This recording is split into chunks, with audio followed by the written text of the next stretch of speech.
Hello once again, guys. I am plus all of you, but you can just call me Matt.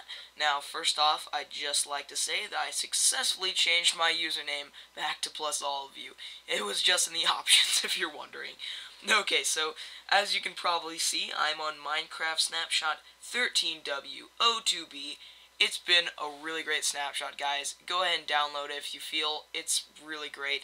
Other than a couple of weird glitches like running into invisible blocks on survival and some weird redstone glitches, I know they'll fix. Other than that, really great snapshot, and I really suggest downloading it, just trying it out. It's really good, and these hoppers are so awesome. Okay, so I'm going to go ahead and go to my redstone test grounds. But today I'm going to be showing you my Minecraft fully automated snack machine.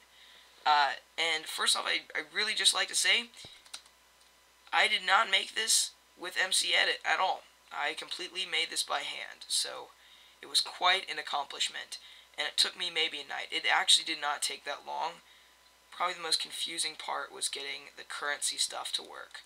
But I got it working, obviously, otherwise I wouldn't be showing you. Okay, so let me go ahead and give myself the right, the right stuff. So, has a pretty nice design. It looks pretty sleek. As you can see, it is made of quartz. Great material. I love it a lot. I don't know how durable it is, but it's pretty good, and I obviously use some redstone blocks on the side. This is completely accessible if you are playing in survival or adventure as well. I did put some ladders up here so you can get to the platforms.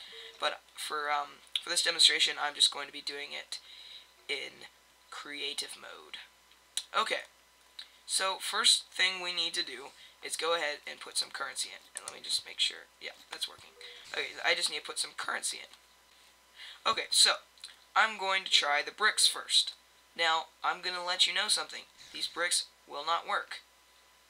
Although the ice kind of pushes it over, it does not pull it into the hopper because it will not accept that. It only accepts gold ingots. So when I put the gold in, different story.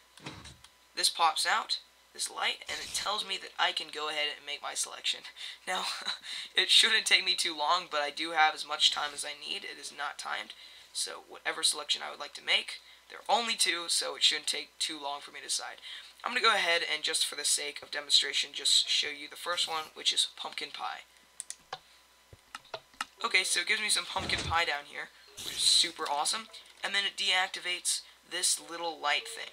So I'm going to go ahead and take my pumpkin pie, and it will be quite delicious. So yes, there's my pumpkin pie in my inventory. So now, if I try to get a cookie, I can't because that light's not on. So instead it demonstrates for me, and it flashes the light, which was actually accidental. I don't know why it does it, but it tends to work, and it tends to be a plus. Okay, so I'm going to go ahead and put in another one so I can really get that cookie that I wanted. So it works as many times as you want, or until the thing runs out. Sorry, sometimes you have to put more than one in. That's a one problem. Let's see if it sucks it in. There we go. Yep, and there we go. Light turns on. Okay, and then I can go ahead and grab myself a cookie, which is super awesome.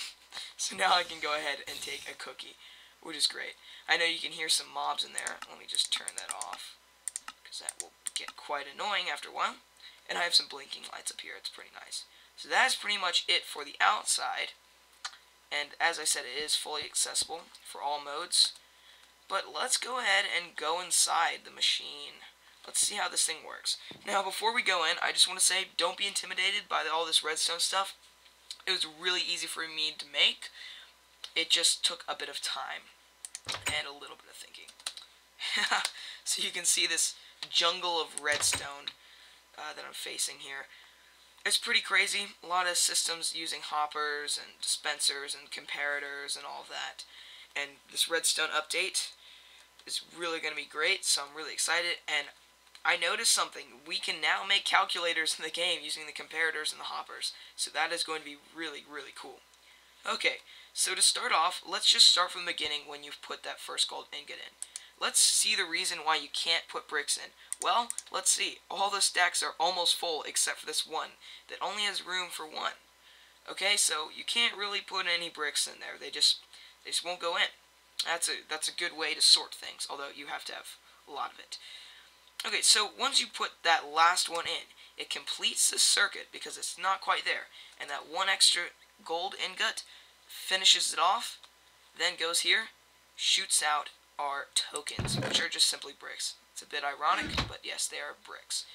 Now it goes to the token activator, hits this tripwire, goes down, and then sits in that dispenser. We'll look at that dispenser later. But once it hits this tripwire, it empties this out, so then you're back to 63 gold ingots. So then you can put as many as you want in, which creates the multiple uses. Okay, I'm going to cover this up. Now let's go down here to this dispenser and see what this does. Okay, so it goes down the hopper and into the dispenser. And the dispenser is just detecting if there's one in there. So if there's one ingot in here, or sorry, one brick in here, it's going to hit this activator, going to go all the way through. It's going to unlock our selections, which in short is pretty much just a reverser system. It's just inverters and comparators, how those work. It's a bit hard to explain, but that's how it works, and it's really, really cool. Okay, so anyways, it allows you to make your selection. How do you make your selection? Well, up here you have your buttons, and you can hit these, and they will give you what you want, as long as this is full, which it should be for many, many more stacks. Okay, and then after you hit that, last but not least, it's just going to make sure that you can't make multiple ones, and it's going to go up through this vertical redstone over here, and then shoot whatever was in that dispenser out, so now you can't make any more selections until you buy another. Now, while all this is happening, you're probably wondering how that light works, maybe you're not, but it's pretty much just a piston. It doesn't do anything, it's just to show the user that you can make your selection. Now, I'm using the word selection like 50 times. Okay, so I know this is all very confusing, but that's pretty much the gist of it. I just used a bunch of redstone tricks. It really wasn't that hard. Most of the redstone stuff was just getting it from point A to point B, so that is pretty much how all that works. Alright guys, that's pretty much it. Thank you for watching. Like if you want to. It's always much appreciated, but never expected. And subscribe if you want to see more videos. And that's pretty much it. Plus all of you out.